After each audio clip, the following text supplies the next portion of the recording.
ഇക്കാണുന്ന 11 kV line വരെ തൂക്കുപാലം സ്വദേശി പ്രഭാകരന്റെ കിട്ടിയാൽ അടിച്ചു റൊട്ടിയാക്കി തരും.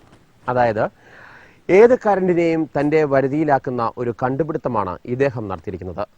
കേട്ടാൽ ഷോക്കടിക്കുന്ന കാര്യമാണ്. ഈ വിമുക്ത ഭടൻ ഒരു കണ്ടുപിടുത്തം നടത്തിയിരിക്കുന്നു. അതായത് വീട്ടിലെത്തുന്ന കറണ്ടിനെ ഷോക്കടിപ്പിക്കാത്ത രീതിയിലേക്ക് മാറ്റുന്നു. പ്രത്യേക എർത്തിങ് സംവിധാനമാണ് ഇദ്ദേഹം നടപ്പാക്കുന്നത്. ഷോക്കടി തടയുന്ന യന്ത്രത്തിന്റെ കാഴ്ച കാണുന്ന കലൈഡോസ്കോപ്പിന്റെ പ്രേക്ഷകരോട് ഒരു അപേക്ഷയുണ്ട്. ഇടുക്കിയിലെ പ്രഭാകരന്റെ വീട്ടിൽ മാത്രമേ ഇപ്പോൾ ഈ യന്ത്രമുള്ളൂ. സ്വന്തം വീട്ടിലെ പ്ലഗ് പോയിന്റിൽ വിരലിട്ട് ഇത് പരീക്ഷണം നടത്തരുത്. അതിന് കലൈഡോസ്കോപ്പ് ഉത്തരവാദിയായിരിക്കുന്നതല്ല. ഷോക്കടിക്കുന്ന കണ്ടുപിടുത്തമാണിത്. കാര്യം കറണ്ട് ആയതിനാൽ കലൈഡോസ്കോപ്പിലെ ഈ കാഴ്ച കണ്ട് ആരും ഇത്തരം പരീക്ഷണം നടത്തരുതെന്ന് അപേക്ഷിക്കുന്നു.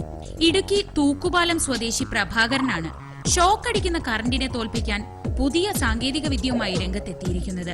പട്ടാളത്തിലെ ചിട്ടയായ ജീവിതത്തിന് ശേഷം നാട്ടിൽ മടങ്ങിയെത്തിയ പ്രഭാകരൻ ചെറുകിട ഇലക്ട്രിക് ഉൽപ്പന്നങ്ങൾ നിർമ്മിച്ചായിരുന്നു തുടക്കം. പിന്നീട് സ്റ്റെബിലൈസർ ഉൾപ്പെടെയുള്ള ഇലക്ട്രോണിക് ഉപകരണങ്ങളുടെ നിർമ്മാണശാല ആരംഭിച്ചു. അപ്പോഴാണ് ഷോക്ക് എന്ന വില്ലൻ പ്രഭാകരന്റെ ജീവിതത്തിൽ വെല്ലുവിളി സൃഷ്ടിച്ചത്. സ്ത്രീകൾ ഉൾപ്പെടെയുള്ള തൊഴിലാളികൾക്ക് പണിശാലയിൽ ഷോക്കേൽക്കുന്നത് നിത്യസംഭവമായതോടെ ഷോക്കിനെ തോൽപ്പിക്കാനുള്ള ശ്രമങ്ങൾ പ്രഭാകരൻ തുടങ്ങി.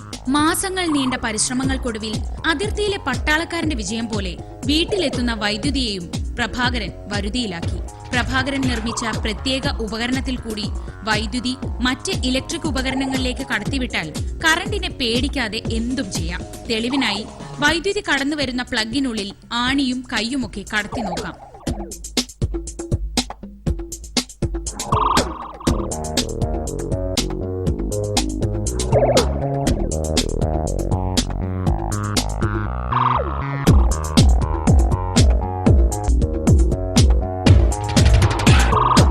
കണ്ടോ, പ്രഭാകരന്റെ മുന്നിൽ കറണ്ട് ഒരു കൊച്ചു കുഞ്ഞിനെ പോലെയായത്.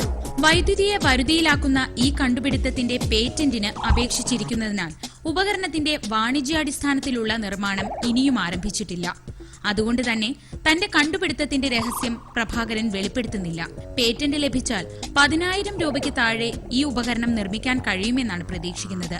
ഇതൊരു വീട്ടിൽ പിടിപ്പിച്ചു കഴിഞ്ഞാൽ ഒരു വീടിന്റെ മെയിൻ സ്വിച്ചിന്റെ ഔട്ട്പുട്ട് നമ്മുടെ ഇൻസ്ട്രുമെന്റ്സിൽ പിടിപ്പിച്ചാൽ ഇൻസ്ട്രുമെന്റ്സിന്റെ ഔട്ട്പുട്ടിൽ നിന്ന് വരുന്ന കറണ്ട് മനുഷ്യനെ അടിക്കത്തില്ല, ജീവജാലങ്ങൾക്ക് ബാധകമാണ്. അതതിൻ്റെ ഫസ്റ്റ് പ്രത്യേകത. പിന്നെ ഇത് കുട്ടികളൊക്കെ പോയിട്ട് പ്ലഗിനകത്ത് ആണിയിട്ട് കുത്തുക, അല്ലെങ്കിൽ തേപ്പ് കെട്ടിയെന്ന് കറണ്ടടിക്കുക, അങ്ങനെയുള്ള സംഭവങ്ങളൊന്നും നമ്മുടെ ഈ സിസ്റ്റത്തിൽ നിന്നും ഉണ്ടാകത്തില്ല. അപ്പോൾ ഇത് ചെറിയ വീടുകൾക്ക് തൊട്ട് വലിയ വീടുകൾക്കോ ഫാക്ടറിക്കോ എന്തിനു വേണം പിടിപ്പിക്കാം. ഇനി വേണ്ടി വന്നാൽ ഇലക്ട്രിസിറ്റി ബോർഡിൻ്റെ ലൈനിൽ കൂടെ പിടിപ്പിക്കാം. ഇലക്ട്രിസിറ്റി ബോർഡിന്റെ ലൈനിലായി നമ്മൾ പിടിപ്പിക്കുന്നതെങ്കിൽ ഞാൻ പറയുന്ന സിസ്റ്റത്തിലേക്ക് അവർ വയർ ചെയ്യണം. വീടുകളിൽ മെയിൻ സ്വിച്ചിനോട് ചേർന്ന് ഈ ഉപകരണം ഘടിപ്പിച്ചാൽ വീട്ടിലെ കറണ്ടും സുഹൃത്താകും. KEB ഉദ്യോഗസ്ഥർ ശ്രദ്ധിക്കുക. ഈ ഉപകരണം ട്രാൻസ്ഫോമറിൽ ഘടിപ്പിച്ചാൽ വൈദ്യുതി ലൈൻ പൊട്ടി വീണുണ്ടാകുന്ന അപകടവും ഒഴിവാക്കാമത്രേ. വോൾട്ടേജിൽ മാറ്റമില്ലെങ്കിലും മനുഷ്യ ശരീരത്തിൽ കറണ്ടിനെ പ്രവേശിപ്പിക്കുന്നതാണ് ഈ കണ്ടുപിടുത്തം. ഇത് വിജയിച്ചാൽ കറണ്ടേ നിനക്ക് പഴയ ഗമയുണ്ടാവില്ല.